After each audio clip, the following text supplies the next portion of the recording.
Welcome to all of you. In this session we are going to discuss about optical network nodes and switching elements, wavelength division multiplexed networks and public telecommunications network overview. Let us start with the optical network node and switching elements. An optical node is a multifunctional element that can perform various tasks as per the network requirement. These various tasks involve sending, receiving, processing and redirecting of the optical signal.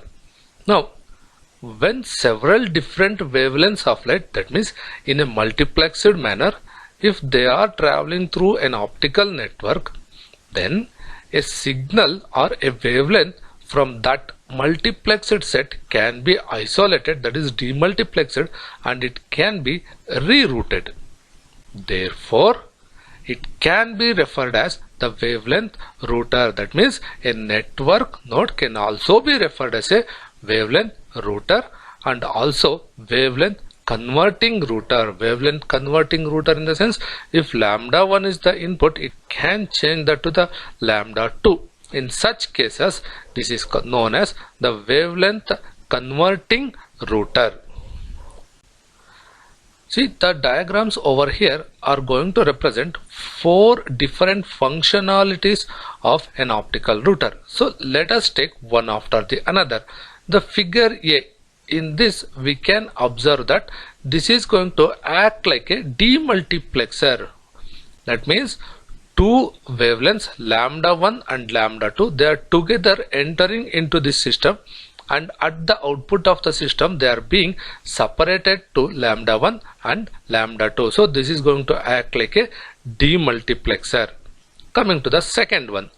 So now this figure B is going to act like a multiplexer. That means combining two different wavelengths into one combination of wavelength. So therefore lambda 1 and lambda 2 are the input, and at the output we can observe that both the wavelengths are being combined and represented as lambda 1 and lambda 2. Coming to this figure C. In this figure C, this is known as the add drop multiplexer.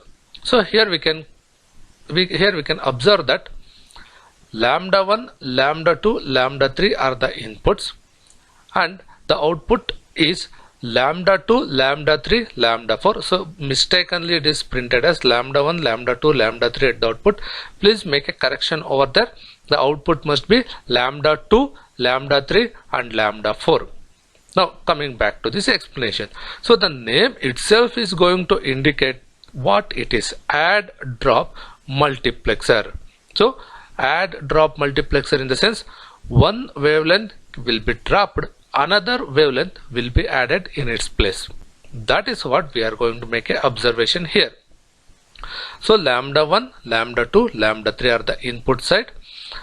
Among them the wavelength lambda 1 has been dropped, so represented as drop, and on the other side from the port 3 lambda 4 is being added, so add representation is going there. Now in place of lambda 1, now lambda 4 is going to work for us. Therefore at the output we are going to have the wavelengths lambda 2, lambda 3 and the lambda 4. Now coming to the figure D. So in the figure D we can make an observation that, so input at this point at the port 1 lambda 1, lambda 2, at the port 2 lambda 3, lambda 4. Observe the output side, port 3 lambda 1, lambda 3 and port 4 lambda 2 and lambda 4. Now here we can make an assessment what has happened. Now let us start with this lambda 1, lambda 2 input, and exactly opposite side corresponding output is lambda 1, lambda 3. So that means there is a change in the wavelength has happened. So this clearly indicates multiplexing, demultiplexing, add and drop operation. Therefore this is known as a 2x2 switch, 2 input 2 output switch, where the lambda 2 at this point has been changed over to this direction and lambda 3 at the input port has been changed over and it has been given to the port 3. Therefore, at the output we are going to have a changed combination lambda 1 lambda 3 and lambda 2 lambda 4. Now this is just by considering few wavelengths, that is lambda 1, lambda 2, lambda 3, lambda 4. 4 wavelengths are being considered in this example. If we take n number of such wavelengths, that is what the figure E is going to indicate. So in the figure E we can observe that input lambda 1 up to lambda n, output we are also going to have lambda 1 to lambda n, and in the middle we are going to have the optical switch and also the drop and the add multiplexer, which is going to perform the necessary operation. Now these block diagrams are going to show the optical cross connection. The figure A is the block schematic representation. The figure B is going to indicate the fiber cross connection. Here we can clearly observe, here it's the entry point and it has been changed and it has been over here as a second output. So that's why this is the actual physical representation we are going to have. And the figure 3 is going to represent the logical cross connection. So from one to all other there is a possibility of the changeover of the wavelength. So in such a case we are going to have these dashed lines as a connection. So overall we call this as the logical cross connections. Now coming into the wavelength division multiplexed networks. Under this we are going to study two different types. First one, the broadcast and select network. Second one, the wavelength routing. So let us take one after the another. Okay, so this diagram is going to indicate a representation of broadcast and select network. So from the terminology itself we can understand what actually it is going to do. Now let us observe this fact on this diagram. So in this diagram on the left hand side all of them are the transmitters. So wavelengths lambda 1 up to lambda n we are going to have.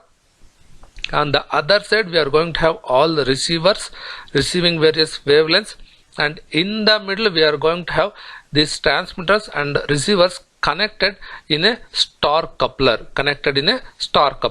Now coming to the concept of broadcast.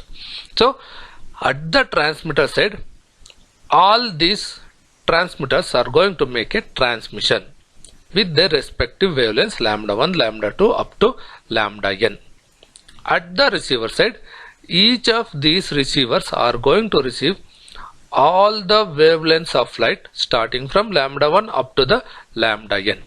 Now all these does not belongs to all of these receivers. Therefore, so whichever belongs to that particular receiver, that will be taken, processed by that particular receiver, and remaining other wavelengths can be neglected. So that means that will be left unused by that receiver. So this is what the broadcast. Now we can avoid that concept by sending only one particular wavelength as per the requirement of the receiver. That comes to the term select. So what does it mean for? When all these transmitters are going to transmit, at this star coupler it is going to identify which wavelengths must be routed to which particular receiver. So that routing is being done in a selective manner. For example, transmitter 1 may be concerned with this receiver 1. So lambda 1 will be conveyed to the receiver 1. Similarly, lambda 2 selective. This is called selective. Lambda 2 may be transferred to this particular receiver. So like that we are going to perform the selection of those wavelengths. So that's why this type of representation we call this as broadcast and select network. Now what all I explained with respect to previous slide, so they are all being represented over here in terms of wordings. Let us go through these terminologies. Wavelength division multiplexing technique is classified into either broadcast and select network, which we had already gone through, and or or wavelength routing networks, which we are going to study in the next slide. Broadcast and select network strategy is based on the star coupler. It should be noted that all transmission are broadcasted to all network nodes, and hence most of the transmitted power is depleted on the receiver which do not use it. So that means, as I told you before, all wavelengths of light will be received by all the receivers, but all those wavelengths are not utilized by them. So that is what the wastage, that is, which is do not use it. That's what the term we are going to have. Let us start with the second one, that is wavelength routing. So in order to make the explanation of this wavelength routing, we are going to consider a network consisting of 5 nodes A, B, C, D and E.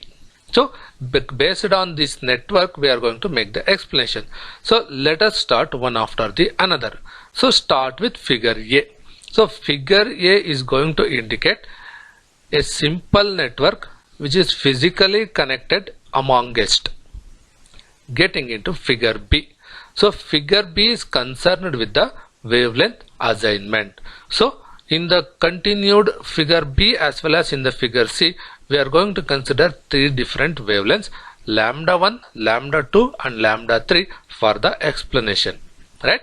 So let us start with this figure B. In the figure B, we can observe that all these dashed lines are going to indicate the direction of the flow of each of the wavelengths. For example, A to B, so there is lambda 1.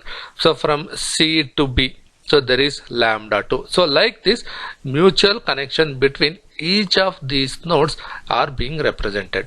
Now let us consider an example of it. Let us consider A and B are being communicated mutually. If A want to make any transmission to the B, then it is going to make use of this particular path with the wavelength lambda 1. Now simultaneously, remember simultaneously, if B wants to make any transmission back to A, then the same path cannot be preferred since it is already being used. Now B is going to traverse through the node E to transmit a data to the node A. That is what is being represented here. So this is the wavelength assignment we are going to have. Coming to the last one, the virtual topology. So what this virtual topology is going to say is, all the nodes are interconnected, may not be always via the same concept. For example, from A to C I want to have an establishment of the path. So there are several paths. Several wavelengths can be made use in order to make an interconnection between the two nodes. So no real path is going to exist. So all are virtual paths. As per the requirement, the wavelengths will be assigned and a path will be established and the communication will be done among those nodes. So this is called the virtual topology. Okay, so the same is being represented in terms of words over here. So let us go through these words. Routing and wavelength assignment. Communication between two nodes will happen using different wavelengths. In virtual topology, only wavelength signals identify the possible interaction between nodes as given by the routing and wavelength assignment. Before getting into the next topic, let us go through these two definitions. Single hop, multi-hop. So single hop, direct communication between two nodes. So there is no intermediary node, it is the point-to-point communication. Multi-hop, transmission using intermediate nodes. So it says there is no point-to-point communication. It has to traverse through some other nodes to reach to the destination. That is called the multi-hop. So coming to the next one, public telecommunications network overview. So let us go through the definition for this one. The telecommunication network providing services in the public domain is known as public telecommunications network. and each service providers can offer various types of services like voice, data and the video transmission. The overall system is divided into three tiers. First one, the long haul network, also known as the core or the backbone. Second one, metropolitan, also known as backhaul network. The third one, access networks. Let us go through the diagram of it. This diagram is going to indicate the hierarchy structure, where at the top we can observe the long haul or core, next metropolitan, and the last one the access. So the long haul network is also known as the backbone of the system, which is going to cover either a continent or the complete globe itself. The metropolitan, as the name itself indicates, it is having the capability to cover a metropolitan city which runs for tens of kilometers. The last one is the access. So this is going to have the end user connectivity. As we can observe over here, the users are connected via a remote node, and this remote node is connected to the local office, and this is going to cover few kilometers. And if a person wants to communicate between two who are residing in two separate continents, then it has to traverse through all this. For example, user over here to the remote, then via the long haul network which will be connected to some other network, and then it will reach us to the user at the another end. So this is what the hierarchy system in the optical network we are going to have. So what I explained in the previous slide, same is being given in a concised manner over here. The long haul is the backbone network and runs for thousands of kilometers, provide national and the global coverage. Hierarchical level resides at metropolitan area network and runs tens of kilometers. Connection between optical nodes are achieved by OADMS or the optical cross connectors. The LAN, that is the last one, LAN extends from few hundred meters up to 20 kilometers. This is the primary interface between user and the network. So this corresponds to the access part. Okay, we'll stop this at this instant. Thanks for joining.